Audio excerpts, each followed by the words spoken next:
నూలు నూలులో శతాబ్దాల గౌరవం, పట్టు పరంపరకు ప్రతీక, సంప్రదాయానికి శాశ్వత చిరునామా సఖీ. అనవసరంగా మమ్మల్ని ఇన్వాల్వ్ చేసిండు ఇలాంటి కూపంలోకి. నా బిడ్డను ప్రాణాలు పోగొట్టిండు, నా బిడ్డను చంపిండు.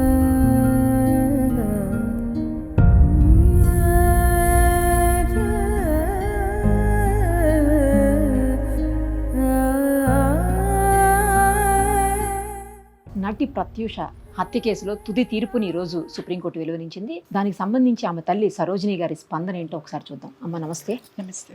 మీరు 24 ఏళ్ల పాటు సుదీర్ఘమైనటువంటి పోరాటం చేశారు ప్రత్యూష గారి కోసం. దానికి న్యాయం జరిగిందని ఈ రోజు అనుకుంటున్నారా? అంటే ఈరోజు 2 months కిందట జడ్జిమెంట్ రిజర్వ్ అయింది. ఈరోజు అనౌన్స్మెంట్ చేశారు జడ్జెస్ ఇద్దరు. వాళ్ళిద్దరికి కృతజ్ఞతలు తెలియజేస్తున్నాను. సుప్రీంకోర్టుకు కూడా కృతజ్ఞతలు తెలియజేస్తున్నాను. సుప్రీంకోర్టు ఏమి ఇచ్చింది అనే దానికంటే సుప్రీంకోర్టు ఇచ్చిన అత్యున్నత న్యాయస్థానం కాబట్టి సుప్రీంకోర్టు ఇచ్చిన జడ్జిమెంట్ను రెస్పెక్ట్ చేస్తున్నాను, గౌరవిస్తున్నాను, ఆహ్వానిస్తున్నాను.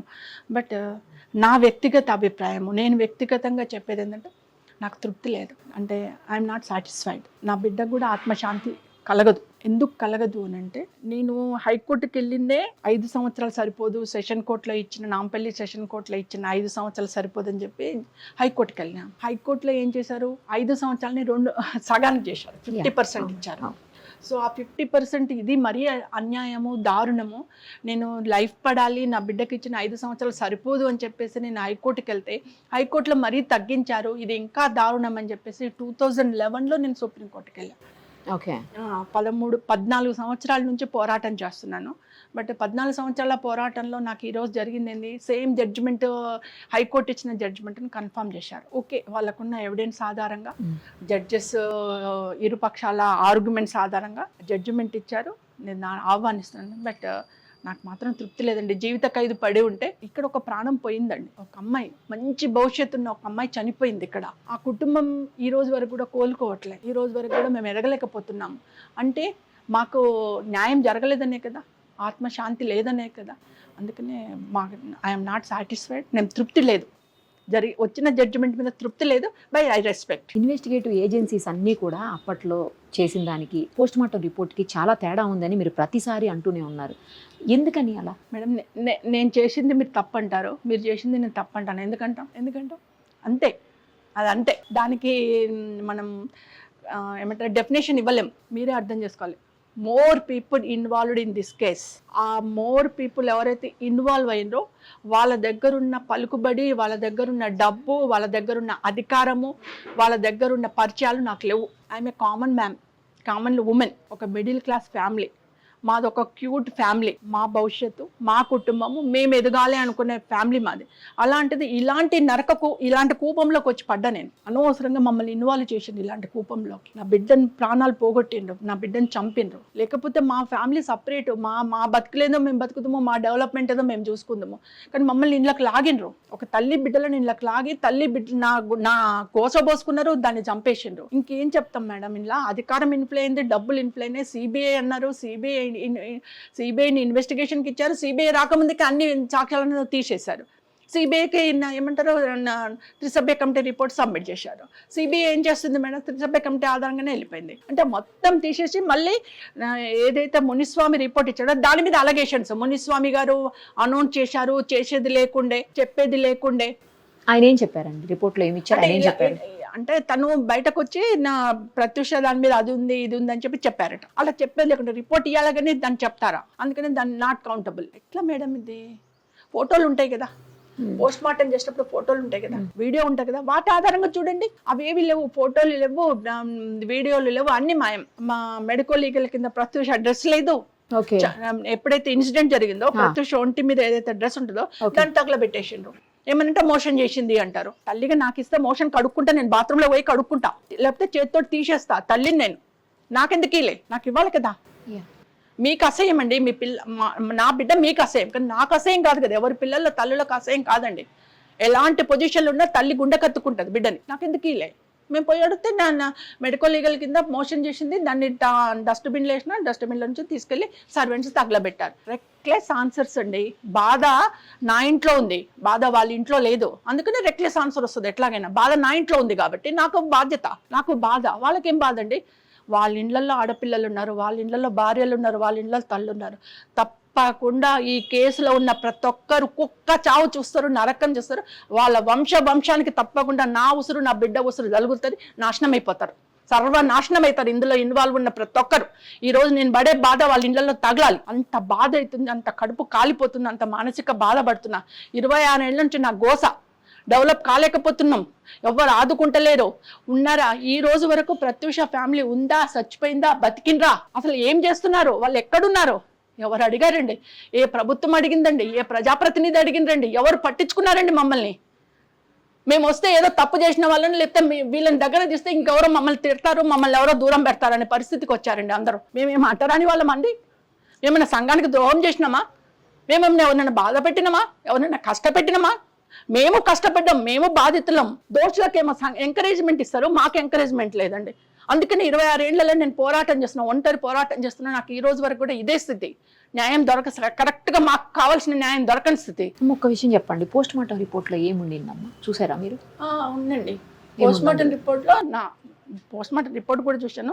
ఆ కాలంలో పుణ్యవతి గారు ఉన్నారు కదా, సిపిఎం రాఘవులు గారి భార్య పుణ్యవతి గారు, ఆమె ప్రజావాజ్యం కేసు వేసిందండి ఫస్ట్ హైకోర్టులో. ప్రత్యూషకు న్యాయం జరగాలని చెప్పి ప్రజావాజ్యం కేటిస్తే అప్పుడు మునిస్వామి గారు కూడా అటెండ్ అయ్యారండి. ఎవరైతే పోస్ట్ మార్టం చేశారో ఆయన అయ్యారు. అప్పుడు మాకు ఇప్పుడు ఎమ్మెల్సీ బీజేపీ ప్రెసిడెంట్ ఉన్నారు కదండి, రామచంద్రరావు గారు, ఆయనే మాకు అడ్వకేట్ అండి అప్పుడు. ఓకే, రామచంద్రరావు గారే అడ్వకేట్ గా ఉండే అప్పుడు. సో ఆయన వాదిచ్చారు, మునిస్వామి గారు వచ్చారు, మునిస్వామి గారు చెప్పిపోయారు. అంతా చెప్పిపోయిన తర్వాత అక్కడ ఏం చేశారంటే ప్రత్యూషకు సంబంధించిన అన్ని evidence, all evidence high court preserve చేస్తుంది.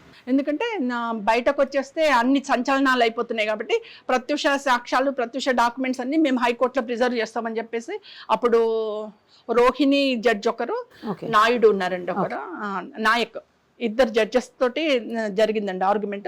వాళ్ళిద్దరూ ఆ ప్రత్యక్ష సాక్ష్యాలన్నీ రిజర్వ్ చేశారు, దాచిపెట్టేశారు. ఓకే, హైకోర్టులో రిజర్వ్ చేశారు. అట్లీస్ట్ తల్లిగా నేను అడిగితే నాకు కూడా ఇవ్వలేదండి, అన్ని దాచిపెట్టేస్తున్నారు. సెషన్ సిబిఐ ఇన్వెస్టిగేషన్ చేసినప్పుడు సిబిఐకి ఆ బాక్స్ ఇచ్చారు, మళ్ళీ సిబిఐ ఇన్వెస్టిగేషన్ చేసుకొని ఆ బాక్స్ ని హైకోర్టులో ఇచ్చేయాలి.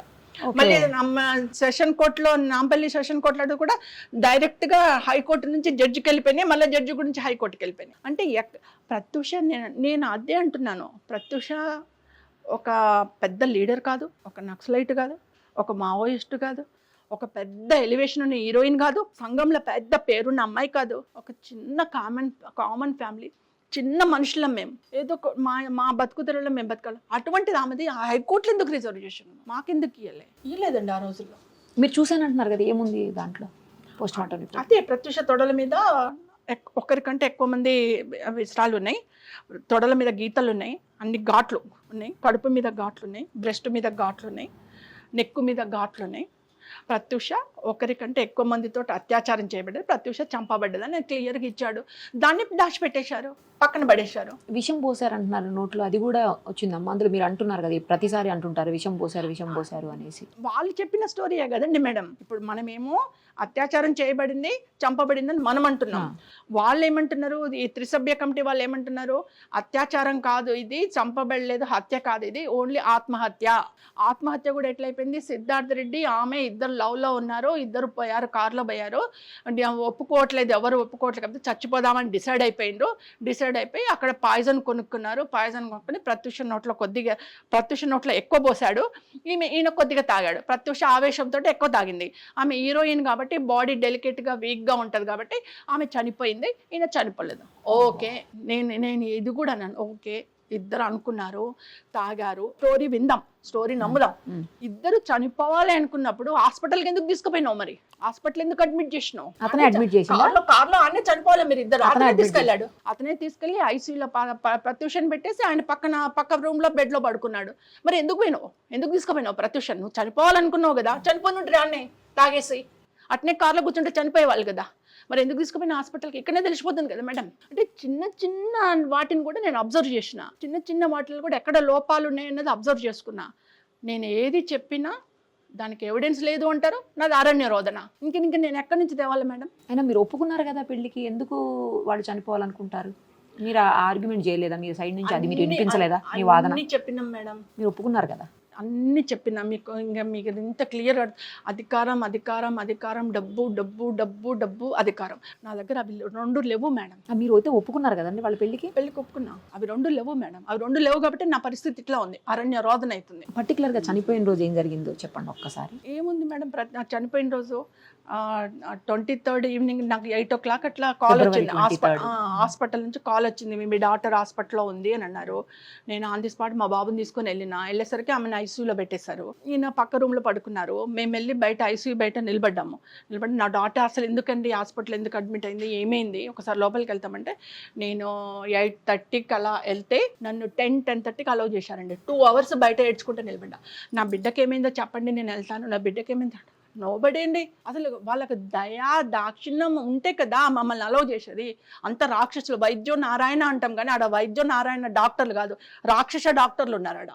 లోపలికి అలౌ చేయలేం మమ్మల్ని, బయటనే నిలబడిపోయినాము. మా పిఆర్ఓ గిరిధర్ గారికి కాల్ చేసుకున్నాము, వీళ్ళకి కాల్ చేసుకుని. మార్నింగ్ మీకు వెళ్ళేటప్పుడు తను చెప్పే వెళ్ళిందండి? అంటే మార్నింగ్ వెళ్ళిందా తను బయట? లేదండి, 24th రోజు పాపకి ఏమంటారు కన్నడ మూవీ ఓపెనింగ్, వెంకట గారితో ఓపెనింగ్ ఉండింది. పాప పొద్దున్నే నేను గుడికి వెళ్ళి తీసుకెళ్ళి కొద్దిగా హోమము అది చేయించాను. కొత్త లాంగ్వేజ్లోకి వెళ్తున్నావు కదా, కొత్త లాంగ్వేజ్లోకి వెళ్తున్నావు కదా అని చెప్పి హోమం అవి చేయించేస్తే ఇంటికి వచ్చి లంచ్ చేసుకుని 3 to 3:30 మధ్యలో మా అన్నయ్య కూతుర్ని ప్రత్యూషనిచ్చి పంజగుట్ట మా అన్నయ్య కూతురు కెనెటిక్ మీదే వెళ్ళేసి కొద్దిగా ఫేషియల్ అది చేయించుకొని వస్తున్నామా. నేను అది కూడా చెప్పాను, వచ్చేటప్పుడు బేగంపేట ఎయిర్పోర్ట్లో టికెట్స్ తీసుకొని రండి, ఎందుకంటే అప్పుడు టికెట్స్ డైరెక్ట్ కొనుక్కోవాలి. నేను ఆన్లైన్లో బుకింగ్ అవన్నీ ఏం లేవు, డైరెక్ట్ కొనుక్కోవాలి. ఫ్లైట్ టికెట్స్ తీసుకుంటే మళ్ళీ మార్నింగ్ ఆ టైంకి ఉంటాయి ఉండవు, మళ్ళీ లేట్ అయిపోతుంది. సో మీరు ఆన్ టైం వెళ్ళడానికి ఈజీగా ఉంటుంది, టికెట్లు కొనుక్కొని రండమ్మా అని చెప్పేసి నేను డబ్బులు ఇచ్చి పంపించాను. అక్కడికి పోయింది చేసుకున్నప్పుడు అప్పుడు ఈ శనిగ్రహం వచ్చేసాడు. సిద్ధార్థ రెడ్డి వచ్చేసి నువ్వు వెళ్ళిపోతున్నావు కదా 1 month. అప్పుడు ఆమెకి ఎలా కన్ఫర్మ్ చేసినంటే బెంగళూరులో ఓపెనింగ్ అయిపోగానే డైరెక్ట్ చెన్నైకి వెళ్ళిపోవాలి. చెన్నైలో 2 సినిమాలు ఉన్నాయి, 15 days ఇచ్చేసాం. సో 1 month చెన్నైలోనే ఉంటుంది తను. అందుకనే అతను వచ్చేసి నువ్వు 1 month చెన్నైలో ఉంటావు కదా, మళ్ళీ కలవ హైదరాబాద్కి వచ్చేసి ఒక 5 నిమిషాలు అలా వెళ్ళేసి వద్దామా అన్నారంట. అంటే అప్పటికి మా సిరి చెప్పింది, వద్దు అత్తమ్మ ఏం చెప్పింది, ఎయిర్పోర్ట్కి వెళ్ళి టికెట్ తీసుకోలేమన్నది, మళ్ళీ ఎర్లీ మార్నింగ్ ఫ్లైట్ ఉంటే మనకు కష్టమైపోద్ది, పోదాం పింకీ అంటాం మా ఇంట్లో నిక్నేమ్ పింకీ, పోదాం పింకీ వెళ్దామంటే లేదు అక్క నువ్వు 5 minutes కూర్చో, నేను అలా వెళ్ళేసి వస్తాను. మా సిరీస్ చూడడం అదే లాస్ట్. నేను లిఫ్ట్ దగ్గరికి వెళ్ళి తొందరగా రండి అమ్మ అని సెండ్ ఆఫ్ చేయడం, నేను అదే లాస్ట్ మా పాపని చూడడం. తను వెళ్ళిపోయింది, తమ్మ వెళ్ళిపోయింది. ఇంకా వాడు అందరినీ రెడీ చేసుకున్నాడు, పక్కా ప్లాన్లో తీసుకెళ్ళాడండి. తీసుకెళ్ళి రేపు మర్డర్ అన్ని జరిగినాయి, తీసుకెళ్ళి హాస్పిటల్లో అడ్మిట్ చేశాడు. ఇద్దరు క్లాస్మేట్స్ కదండి వీళ్ళిద్దరు? క్లాస్మేట్స్ అండి, ఇంటర్మీడియట్లో. ఎక్కడున్నాడండి ఇప్పుడు సిద్ధార్థ రెడ్డి? అబ్రాడ్లో ఉన్నారు అంటే నాకు కన్ఫర్మ్ న్యూస్ లేదండి, అబ్రాడ్లో ఉన్నారు అని అంటున్నారు, ఐ డోంట్ నో. కానీ 4 weeks లొంగిపోవాలని ఇచ్చినట్టున్నారు. ఇచ్చారు. నెక్స్ట్ ఏం చేయబోతున్నారండి ఫైనల్గా చెప్పండి. ఇంకా నెక్స్ట్ అంటే మేడం మా అడ్వకేట్తో మాట్లాడాలి, ముందు జడ్జిమెంట్ కాపీ రావాలి. జడ్జిమెంట్ కాపీ వచ్చిన తర్వాత దాన్ని చూసుకొని మా అడ్వకేట్తో మాట్లాడి ఏం చేయాలన్నది త్రూ లీగల్గా కొనసాగిస్తారా మీ పోరాటం అండి? మీ పోరాటం ఇంకా కొనసాగుతుందా? నా కూతురు అంటే ఇక సుప్రీంకోర్టు వరకు ఎవరికి బాధ్యత లేకపోయినా నా కొన ఊపిరి ఉన్నంత వరకు ఐ వాంట్ లివ్. అంటే ఇప్పుడు సుప్రీంకోర్టు అత్యున్నత న్యాయస్థానం కదండి, అక్కడి నుంచి వచ్చినటువంటి తీర్పు కదా. అంటే దీని తర్వాత చాలా ఉంటాయి కదండి, ఇప్పుడు వాళ్ళు కూడా ఏదో ఆలోచిస్తుండొచ్చు కదా. ఇప్పుడు వితిన్ 4 weeks అన్నారు, వాళ్ళు కూడా ఏదో ఆలోచిస్తారు, మేము కూడా ఏదైనా ఆలోచించాలి కదా, చేయాలి ఏదో ఒకటి. ఇంకొకటి నేను చెప్పేది ఏంటంటే ప్రభుత్వాలు కూడా ఇలాంటి బాధిత కుటుంబాలను ఆదుకోవాలి. అందులో ఆమె ఆర్టిస్ట్ దాని అంటే నేననేది ఏంటంటే ఎంతోమంది కళాకారులను పిలుస్తున్నారు సీఎం రేవంత్ రెడ్డి గారు, అంటే ఫీల్డ్కి చాలా హెల్పింగ్గా ఉంటున్నారు, ఆదుకుంటున్నారు, కళాకారులను గౌరవిస్తున్నారు, అవార్డులు ఇస్తున్నారు, పిలుచుకుంటున్నారు. చాలా సంతోషం. సినిమా రంగ కుటుంబంగా మేము కూడా చాలా హ్యాపీ అవుతున్నాం. బట్ అందులో ప్రత్యూష కూడా గుర్తుంచుకోవాలా, ప్రత్యూషను కూడా గుర్తించాలా. బతికుండుంటే ఒక మంచి హీరోయిన్ అయ్యేది, తెలంగాణ నుంచి ఎంతో పేరు తెచ్చేది, ఎన్నో అవార్డులు తెచ్చేది. అలాంటి అమ్మాయి దురదృష్టవశాత్తు వెళ్ళిపోయింది. మరి రేవంత్ రెడ్డి గారు కుటుంబాన్ని ఆదుకోవాలా, ప్రత్యూషను గుర్తించాలా. కలిసారా ఎప్పుడన్నా సీఎం గారిని? కలవలేదండి, బట్ నేను అందరి మొబైల్కైతే మెసేజెస్ పెట్టాను, ఒక 30 times వరకు పెట్టాను messages. Nobody coming forward, but I request మళ్ళీ కలవడానికి ప్రయత్నం చేస్తున్నాను. అండ్ మా FDC చైర్మన్ దిల్ రాజు గారికి కూడా ఒకసారి వచ్చి FDCలో ఇవ్వమన్నారు, ఇచ్చాను పోయి. చూద్దాం ఏమవుతుందో, ఏం అలర్ట్ అవుతారో. బట్ అందరూ కలిసి ఆదుకోవాలని చెప్పేసి మాత్రం కోరుతున్నాను. రైట్ అండి. ఒంటరి పోరాటం చేశారు 24 ఏళ్ల పాటు, మళ్ళీ కొనసాగిస్తానంటున్నారు. మీ ధైర్యానికి హ్యాట్స్ ఆఫ్ చెప్తూ మీకు మరింత మనోధైర్యాన్ని దేవుడు ప్రసాదించాలని కోరుకుంటూ thank you so much. Thank you.